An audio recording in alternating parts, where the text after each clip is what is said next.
Bonjour à tous, c'est H le Mugiwara et aujourd'hui je suis là pour vous faire un top 10 des meilleures couvertures des tomes One Piece. Alors avant de commencer cette vidéo, j'ai 3 infos à vous donner.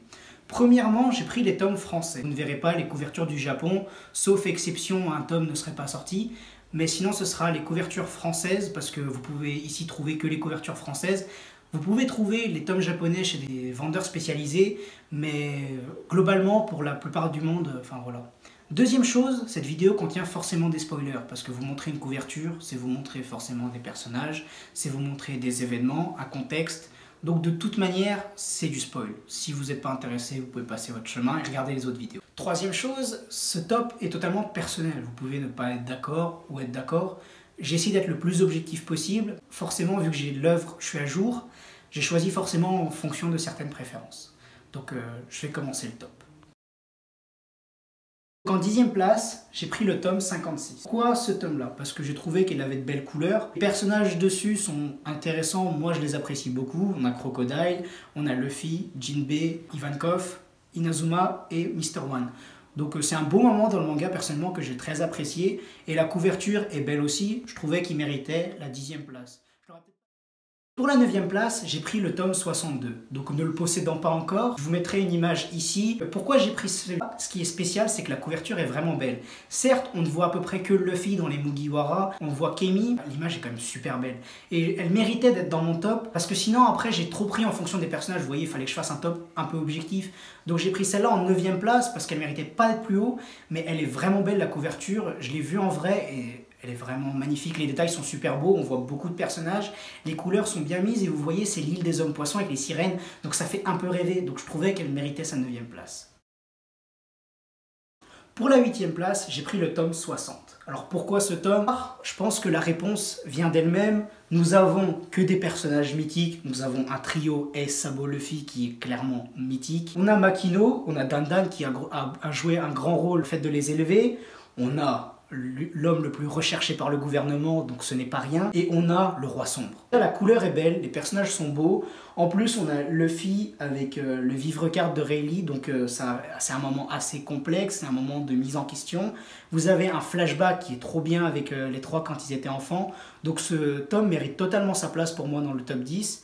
Et pour la 7e place, j'ai pris le tome 61, le début de la 2e partie après l'ellipse.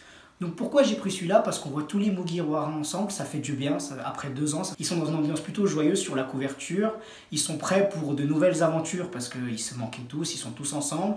En plus, c'est qu'il y a une analogue avec la première. En fait, Luffy, il a exactement la même pose, donc c'est pour montrer comme quoi Oda, quand il fait les choses, il les fait pas à moitié et c'est bien chronométré. En plus, le titre est très semblable. Elle est très belle la couverture, belle couleur, beau personnage, c'est nouveau, donc ça fait plaisir, c'est pour ça.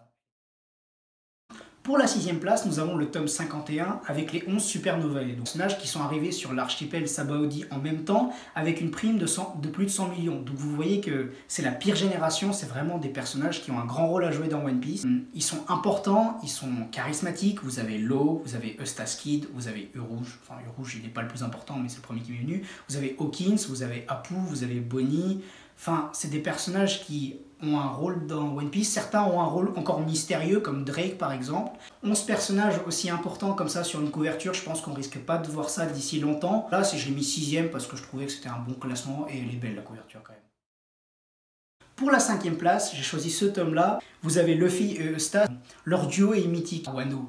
Parce que vous savez, les deux ils sont au début dans la même cellule de prison et tout, donc ils sont un peu rivaux, c'est plutôt marrant. Vous voyez le dragon de Kaido quand même, il est quand même plutôt beau. Vous avez les personnages qui sont choqués quand ils voient Luffy qui va en prison, vous voyez.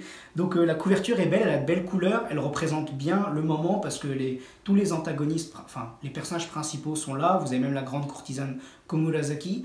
Elle méritait totalement sa place dans le classement. Bon, vous verrez que je suis plutôt un fan des couvertures de Wano, mais elles sont trop belles, donc elles méritent d'être dans ce top. Et puis en France, maintenant, les couvertures sont de plus en plus semblables au Japon par rapport à avant. C'est-à-dire que les couleurs, et même le One Piece, il est plus tout noir, ils le mettent de la même couleur qu'au Japon. C'est pour ça qu'elles sont aussi bien classées. Pour la 4e place, j'ai choisi le tome 90, donc le tome Terre Sainte de Marie-Joie. Il met en place une grande histoire. On a le rassemblement de tous les rois des gouvernements. Et là, par exemple, sur la couverture, on voit un ensemble de personnages qui nous ont suivis tout au long de l'œuvre, qu'on a découvert petit à petit. Et c'est plusieurs personnages importants. Vous avez Rob Lucci, vous avez Sabo, vous avez Vivi en dessous, vous avez Rebecca. Enfin, c'est un personnage qui ont joué un grand rôle dans le manga. Et vous avez Luffy au centre parce que c'est justement un sujet important de la rêverie. La rêverie, c'est un peu G20, c'est des pays qui se rassemblent pour discuter de cas importants. C'était un arc très important parce qu'on a eu beaucoup de révélations. Donc pour moi, la couverture est belle et méritait en termes d'histoire de paraître aussi haut dans mon classement.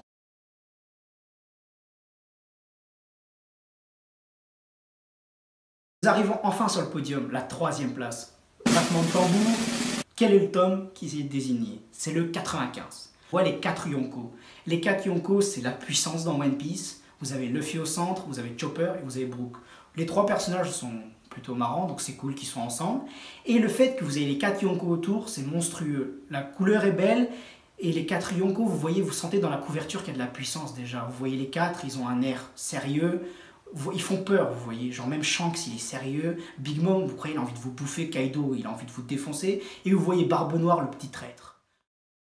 Et le tome 91, c'est les Mugiwara à Wano. Ça fait plaisir après le fait que une partie des Mugiwara soit partie sur Wano et l'autre sur Whole Cake Island, de les voir tous ensemble. On les voit ensemble sur une couverture, ça faisait longtemps.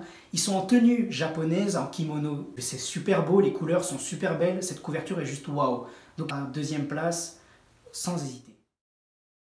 Et maintenant, celle que vous attendiez tous, ou que vous avez sûrement deviné me connaissant, c'est le tome 96.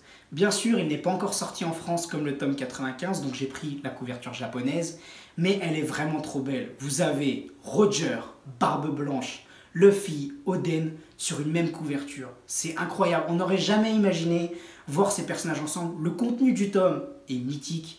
L'histoire du roi des pirates, c'est ouf, vraiment. On a eu enfin des révélations, des infos. Ce tome est juste ouf, j'ai hâte qu'il sorte en France. Sa couverture, le orange, elle est vraiment belle. Vous avez un rassemblement de personnages monstrueux. Elle roule sur tout le monde pour moi. Après, j'y suis peut-être attaché affectivement parce que j'aime la puissance et parce que c'est un rassemblement. Elle est trop belle. Je vous ai préparé un petit bonus. Pourquoi j'ai pas mis des couvertures plutôt anciennes du manga, les premières et tout? C'est parce que déjà, les premières couvertures étaient différentes des japonaises. En France, elles étaient toutes blanches avec le One Piece écrit, alors qu'au Japon, elles avaient de la couleur et c'est pas pareil. Et vu que je faisais les tomes français, je pouvais pas choisir, mais de toute manière, l'histoire ayant bien avancé, c'est normal que vous verrez plus de personnages, plus de moments mythiques. Ensuite, si vous avez aimé la vidéo, mettez un petit pouce bleu, abonnez-vous. Si vous avez des couvertures à proposer ou un commentaire, un avis à laisser sur cette vidéo, n'hésitez pas, il y a la barre des commentaires. Activez la cloche si vous êtes intéressé pour avoir mes vidéos en temps réel et avoir la notification. Merci de m'avoir écouté, je vous souhaite une bonne journée à tous et à plus.